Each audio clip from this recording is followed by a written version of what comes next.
Hello everyone, कैसे हैं आप लोग। आई होप अच्छे होंगे। तो देखिए दोस्तों, एमसीसी ने आपका काउंसलिंग शेड्यूल रिलीज कर दिया है। 14 अगस्त से आपका काउंसलिंग की जो प्रक्रिया है वो स्टार्ट हो जाएगी।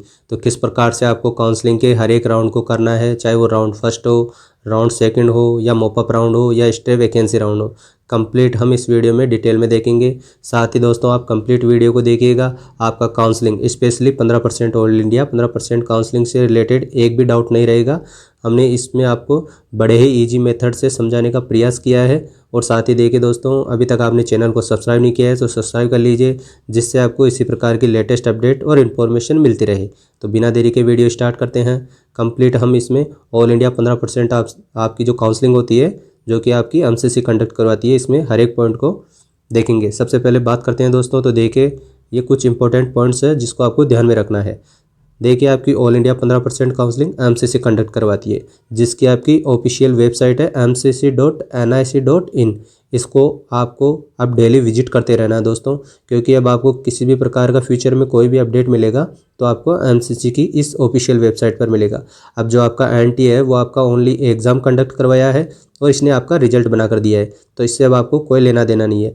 अब आपका जो भी काउंसलिंग की प्रक्रिया होगी, चाहे अलॉटमेंट हो या किसी भी प्रकार का, तो आपको एमसीसी की वेबसाइट को डेली चेक करते रहना है। नेक्स्ट बात करते हैं। तो देखिए, आपको एक ईमेल आईडी और मोबाइल नंबर आपको चाहिए होगा। जब आप रजिस्ट्रेशन का प्रोसेस करोगे तो फर्दर आपको कोई भी अपडेट मिलेगी तो आपको जो रजिस्टर्ड मोबाइल नंबर है, इन पर आपको फ्यूचर में आपके मान लीजिए मेडिकल कॉलेज अलॉट होता है तो वहाँ पर कॉन्टेक्ट कर सके, तो आपको ये ईमेल आईडी और मोबाइल नंबर रखना है। नेक्स्ट बात करते हैं। तो देखिए, जो आपकी एमसीसी की काउंसलिंग है दोस्तों, ये एमबीबीएस के लिए, बीडीएस कोर्स के लिए, साथ ही बीएससी नर्सिंग कोर्स के लिए होती है। वहीं बात करें आपका जैसे ही रजिस्ट्रेशन का जो प्रोसेस होगा, उसमें आपको क्या फ़ीस पेमेंट आपको ये पे करना है। तो देखिए, जनरल कैटेगरी, इसमें आपको रजिस्ट्रेशन 1000 रुपये, साथ ही आपकी सिक्योरिटी अमाउंट है ये 10,000 रुपये है, तो कुल मिलाकर आपको 11,000 रुपये आपको देना है। वहीं बात करें ओबीसी एसटी ईडब्ल्यूएस कैटेगरी, तो 500 रुपये आपका रजिस्ट्रेशन फ़ीस रहेगा और 5,000 रुपये आपकी ये सिक्योरिटी अमाउंट रहेगी, तो लगभग आपको 5,500 रुपये लेकर चलना है। वहीं बात करते हैं। देखिए, सबसे इंपॉर्टेंट, डीम्ड यूनिवर्सिटीज़ में जो बच्चे एडमिशन लेंगे तो उनको 5,000 रुपये आपका रजिस्ट्रेशन फ़ीस होगा। साथ ही आपको जो सिक्योरिटी अमाउंट है ये आपका 2 लाख रुपये है।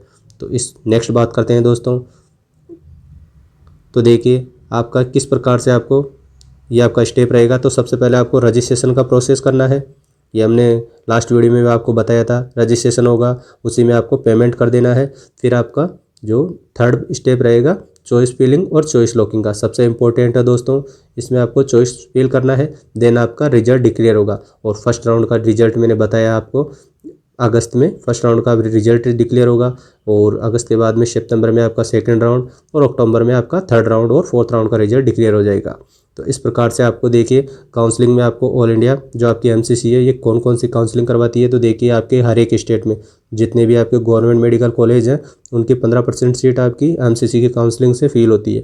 वहीं ईएसआई के जितने भी मेडिकल कॉलेज होते हैं, उनकी 15% सीट भी आपकी एमसीसी की काउंसलिंग से ही फिल होती है। इसमें जो बीमा धारक के बच्चे होते हैं वो एडमिशन लेते हैं। वहीं बात करें तो दिल्ली यूनिवर्सिटी और आपकी इंद्रप्रस्थ यूनिवर्सिटी, इसकी भी 15% सीट आपकी जो एमसीसी की काउंसलिंग से ही फिल होती है। वहीं बात करते हैं दोस्तों, तो बीडीएस, जामिया मिलिया इस्लामिया, ये इसमें क्या है, बीडीएस कोर्सेज है, तो इसकी भी ऑल इंडिया 15% से ही इसकी काउंसलिंग होती है। वहीं नेक्स्ट बात करते हैं। तो डीम्ड यूनिवर्सिटीज़ की अभी मैंने बताया 100% सीट के लिए आपकी एमसीसी की काउंसलिंग होती है। वहीं एएफएमसी पुणे, तो इसकी भी देखिए आपको रजिस्ट्रेशन आपको एमसीसी पर करना पड़ता है। नेक्स्ट जो भी फर्दर इसका प्रोसेस रहता है वो आपकी एएफएमसी पुणे करवाती है। इसका हमने डिटेल वीडियो भी बना दिया है, आप वहाँ जाकर चेक कर सकते हो। नेक्स्ट बात करते हैं, बीएससी नर्सिंग कोर्सेज के लिए भी आपको एमसीसी की काउंसलिंग करनी है। और वहीं बात करते हैं। तो देखिए, एम्स की 100% सीट आपकी एमसीसी की काउंसलिंग से फिल होगी। और बनारस हिंदू यूनिवर्सिटी हो गई, चाहे एएमयू हो गई, इनकी भी 100% सीट आपकी एमसीसी की काउंसलिंग से फिल होती है। और ध्यान रखिएगा, जो ये एएमयू है इसमें इंटरनल कोटा भी होता है। जिपमर के दोनों इंस्टीट्यूट, जिपमर पद्दुचेरी और कराईकल, तो इसकी भी 100% सीट है आपकी एमसीसी 15% काउंसलिंग से फिल होती है। अब नेक्स्ट बात करते हैं। तो देखिए, आपके काउंसलिंग में राउंड फर्स्ट होगा, राउंड सेकंड होगा, मॉपअप राउंड जिसे थर्ड राउंड भी कहते हैं, और एक लास्ट राउंड होता है स्ट्रे वैकेंसी राउंड। और देखिए दोस्तों, अगर स्ट्रे वैकेंसी राउंड में भी अगर सीट रह जाती है वैकेंट, तो इसका जो एमसीसी है आपका स्पेशल स्ट्रे वैकेंसी राउंड भी कंडक्ट करवा देती है। तो ये आपको इसी प्रकार ध्यान रखना है। नेक्स्ट बात करते हैं चॉइस फिल। तो देखिए दोस्तों, आपका मिनिमम आपको एक चॉइस तो फिल करना ही करना है, और मैक्सिमम आपके जितने भी आपके पार्टिसिपेट इंस्टीट्यूट है 400 से 500 तक, तो उनको फिल कर देना है। आपको एक आपका चॉइस ऑर्डर बना लेना है। तो देखिए, मैंने अगर आपको कंफ्यूज हो किस प्रकार से आप चॉइस ऑर्डर बनाओ, तो वीडियो का लिंक मैंने डिस्क्रिप्शन में अवेलेबल करवा दिया है, तो आप हर एक स्टेट का वहाँ से चॉइस ऑर्डर देख सकते हो।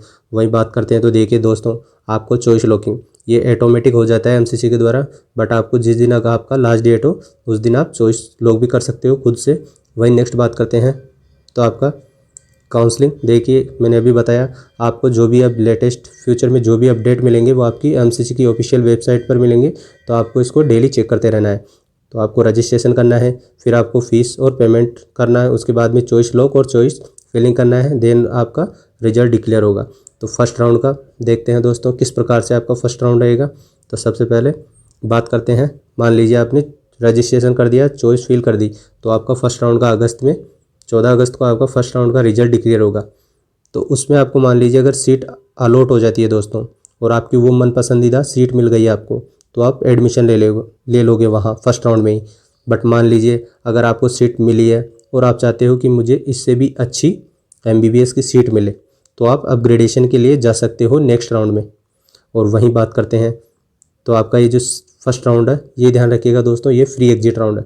फ्री एग्जिट राउंड का मतलब ये होता है, अगर आपको मान लीजिए सीट अलॉट हुई है या नहीं हुई है, आप इसको स्किप कर सकते हो, सेकंड राउंड में जा सकते हो, या आप अपने स्टेट के राउंड में भी पार्टिसिपेट कर सकते हो।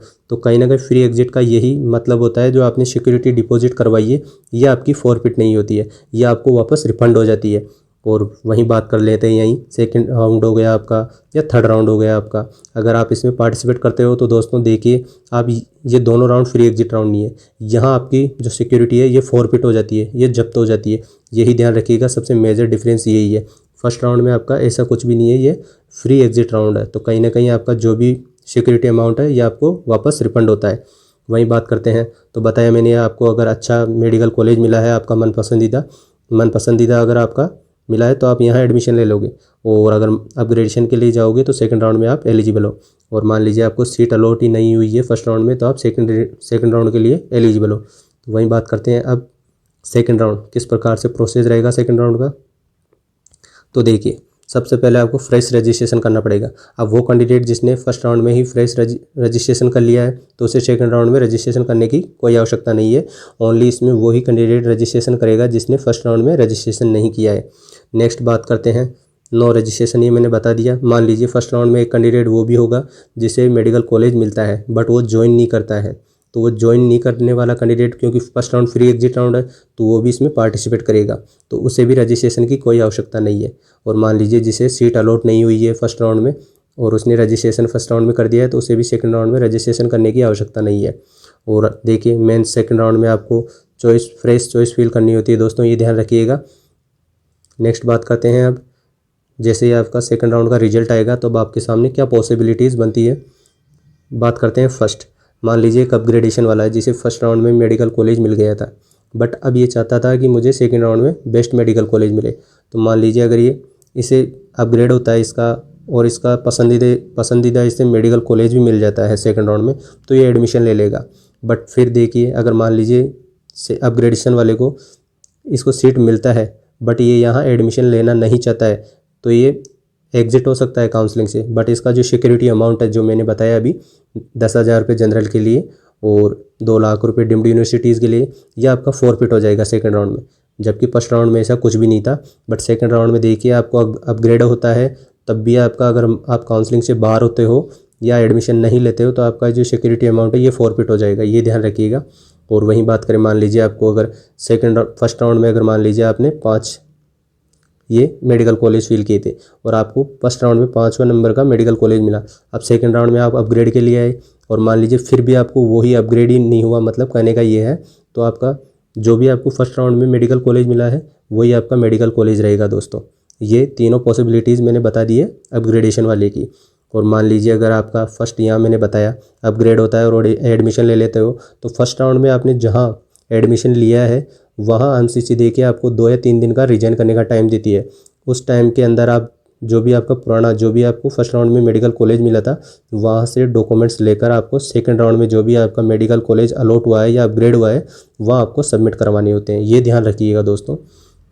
नेक्स्ट अगर बात करते हैं अदर पॉसिबिलिटीज़ की, तो देखिए फर्स्ट राउंड में एक वो कैंडिडेट था जिसने ज्वाइन नहीं किया था और वो सेकंड राउंड में आया, और एक वो कैंडिडेट जिसे फर्स्ट राउंड में मेडिकल कॉलेज नहीं मिला था। तो इनके लिए क्या पॉसिबिलिटीज़ रहेगी, देखिए अगर इनको सीट मिलती है और इनका मन पसंदीदा अगर सीट है तो ये एडमिशन ले लेंगे। और मान लीजिए ये एडमिशन नहीं लेते हैं, सेकंड राउंड में एडमिशन नहीं लेते हैं, तो इनका जो भी मैंने बताया इनका सिक्योरिटी अमाउंट है ये फॉरफिट हो जाएगा। नेक्स्ट बात करें, मान लीजिए अगर सेकंड राउंड में भी अगर किसी कैंडिडेट को फर्स्ट राउंड में भी इसे सीट नहीं मिली और सेकंड राउंड में भी इसे सीट नहीं मिली, तो ये थर्ड राउंड के लिए एलिजिबल है दोस्तों। अब नेक्स्ट बात करते हैं, अब आपका सेकंड राउंड, ये थर्ड राउंड जिसे मॉपअप राउंड कहते हैं, ये किस प्रकार से प्रोसेस करेगा। तो देखिए दोस्तों, फ्रेश रजिस्ट्रेशन, मान लीजिए जिसने फर्स्ट राउंड में भी रजिस्ट्रेशन नहीं किया, सेकंड राउंड में भी रजिस्ट्रेशन नहीं किया, तो इसे थर्ड राउंड में रजिस्ट्रेशन करना होगा। और देखिए एक got seat in second round but exit, मैंने बताया अभी, मान लीजिए सेकंड राउंड में जिसे मेडिकल कॉलेज मिला है, MBBS की सीट मिली है, बट ये फ्री एग्जिट हो गया था, तो इसे फ्रेश रजिस्ट्रेशन करने की आवश्यकता है। कहीं ना कहीं देखिए ना, ये सेकंड राउंड में फ्री एग्जिट हो गया, तो अब इसे सेकंड राउंड में रजिस्ट्रेशन करने की, थर्ड राउंड में इसे रजिस्ट्रेशन करने की आवश्यकता है। वही रजिस्ट्रेशन कौन नहीं करेगा, तो देखिए मान लीजिए फर्स्ट राउंड में जिसे मेडिकल कॉलेज नहीं मिला है या सेकंड राउंड में जिसे मेडिकल कॉलेज नहीं मिला है, तो कहीं ना कहीं इसने फर्स्ट राउंड में ही रजिस्ट्रेशन कर दिया था, तो अब इसे थर्ड राउंड में रजिस्ट्रेशन करने की आवश्यकता नहीं है। अब थर्ड राउंड का रिजल्ट आने पर क्या पॉसिबिलिटीज़ आपके सामने रहेगी, देखिए बात करते हैं। अगर आपको थर्ड राउंड में अगर सीट अलॉट होती है और आपका पसंदीदा मेडिकल कॉलेज है या आप वहीं रहना चाहते हो, तो आप वहाँ एडमिशन ले लोगे। देन आपका जो काउंसलिंग का प्रोसेस है दोस्तों, अब ये एंड हो गया है। अब आप मतलब नेक्स्ट राउंड के लिए एलिजिबल नहीं हो। थर्ड राउंड में देखिए यही है दोस्तों। सेकंड राउंड में मैंने बताया आपका जो सिक्योरिटी अमाउंट है ये फॉरफिट हो जाता है, और थर्ड राउंड में आपको या तो अपने स्टेट में मेडिकल कॉलेज लेना पड़ता है या आपको अपने ऑल इंडिया पर आपको मेडिकल कॉलेज लेना पड़ता है थर्ड राउंड में, ये ध्यान रखिएगा। तो देखिए मैंने बताया फर्स्ट राउंड में अगर सीट मिलती है तो आप यहाँ एडमिशन लोगे और आपकी काउंसलिंग एंड हो जाएगी।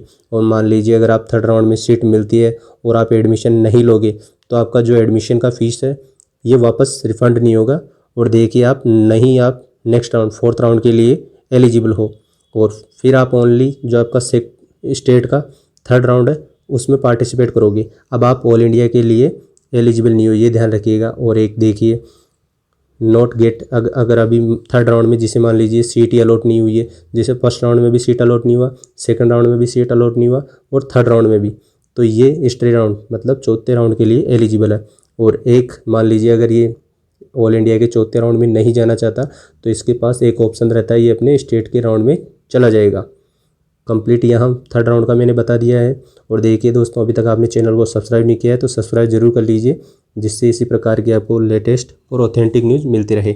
और आपका किसी भी प्रकार का डाउट हो तो आप ज़रूर कमेंट कीजिए, मैं बताने का पूरा प्रयास करता हूँ। तो देखिए दोस्तों, एक बार मैं फास्टली रिवाइज कर देता हूँ। फर्स्ट राउंड आपका फ्री एग्जिट राउंड है, आप वहाँ फर्स्ट राउंड में फ्री एग्जिट हो सकते हो, चाहे फिर आप अपने स्टेट में काउंसलिंग करवाओ या आप काउंसलिंग से बाहर हो जाइए। सेकंड राउंड आपका और थर्ड राउंड आपका, इसमें मेनली आपकी जो अमाउंट है सिक्योरिटी ये फॉरफिट होती है, चाहे वो अपग्रेडेशन वाला कैंडिडेट हो, चाहे उसे सेकंड राउंड में फ्रेश मेडिकल कॉलेज मिला हो या थर्ड राउंड में फ्रेश मेडिकल कॉलेज मिला हो। और देखिए थर्ड राउंड में आपको अगर मेडिकल कॉलेज मिला है तो आपको दोस्तों यहाँ एडमिशन लेना ही लेना पड़ेगा, और आप यहाँ से बाहर होते हो तो बिल्कुल आप अपने स्टेट में जा सकते हो थर्ड राउंड में, बट आप अब ऑल इंडिया के जो चौथा राउंड है स्टेट राउंड इसमें नहीं आ सकते, क्योंकि मैंने बताया थर्ड राउंड में आपको कहीं ना कहीं या तो आप अपने स्टेट में मेडिकल कॉलेज लीजिए या आपको ऑल इंडिया पर मेडिकल कॉलेज लेना पड़ेगा। तो वही बात करते हैं। और जो आपका सेकंड राउंड और थर्ड राउंड, इसमें आपकी जो अमाउंट है ये सिक्योरिटी ये फॉरफिट होती है, ये ध्यान रखिएगा। और लास्ट स्टेट राउंड की बात करें तो देखिए दोस्तों, इसमें वही कैंडिडेट रजिस्ट्रेशन करे, इसमें किसी भी प्रकार का फ्रेश रजिस्ट्रेशन नहीं होता है। इसमें देखिए वही कैंडिडेट पार्टिसिपेट करेगा जिसे मान लीजिए फर्स्ट राउंड में भी मेडिकल कॉलेज नहीं मिला है, सेकंड राउंड में भी मेडिकल कॉलेज नहीं मिला है, थर्ड राउंड में भी इसे मेडिकल कॉलेज नहीं मिला है, तो वही कैंडिडेट यहाँ स्टे राउंड में आएगा। और इसीलिए मैं बार बार बोलता हूँ, जो बॉर्डर लाइन वाले कैंडिडेट हैं और वो अगर अच्छे से काउंसलिंग को मैनेज करते हैं तो कहीं ना कहीं लास्ट राउंड तक अगर वो आते हैं तो उन्हें सीट मिलेगी दोस्तों। तो इस प्रकार से हमने फर्स्ट राउंड हो गया आपका, second round, third round mop up round और ये स्टे राउंड, इसको मैंने कंप्लीट आपको बता दिया है। और देखिए आप चॉइस फिल किस प्रकार से करोगे ऑल इंडिया पर, तो मैंने इसका सेपरेट वीडियो लिंक डिस्क्रिप्शन में आपको अवेलेबल करवा दिया है, वहाँ आप डिटेल में उसको देखिए। हर एक स्टेट का मान लीजिए कई ऐसे कैंडिडेट होते हैं जिनको अपना स्टेट में मेडिकल कॉलेज अच्छा नहीं मिल पाता है और वो बाहर ऑल इंडिया पर जाते हैं, तो अब उनके सामने ये सिचुएशन रहती है कि कौन सा, या मान लीजिए उसे पता है, कैंडिडेट को चॉइस फिल करने से पहले पता है कि मैं किस प्रकार से इस स्टेट में मेडिकल कॉलेज को एडजस्ट करूं, तो मैंने इसका आपका लिंक अवेलेबल करवा दिया है किस प्रकार से हर एक स्टेट में आप चॉइस ऑर्डर रख सकते हो। तो आप वहां देख लीजिएगा, डिस्क्रिप्शन में मैंने वीडियो उसका लिंक अवेलेबल करवा दिया है। और दोस्तों आपका फिर बोल रहा हूँ मैं, किसी भी प्रकार का अगर डाउट हो तो आप कमेंट कीजिए, मैं बताने का पूरा प्रयास करता हूँ। तो मिलते हैं अगले वीडियो में, तब तक के लिए धन्यवाद दोस्तों।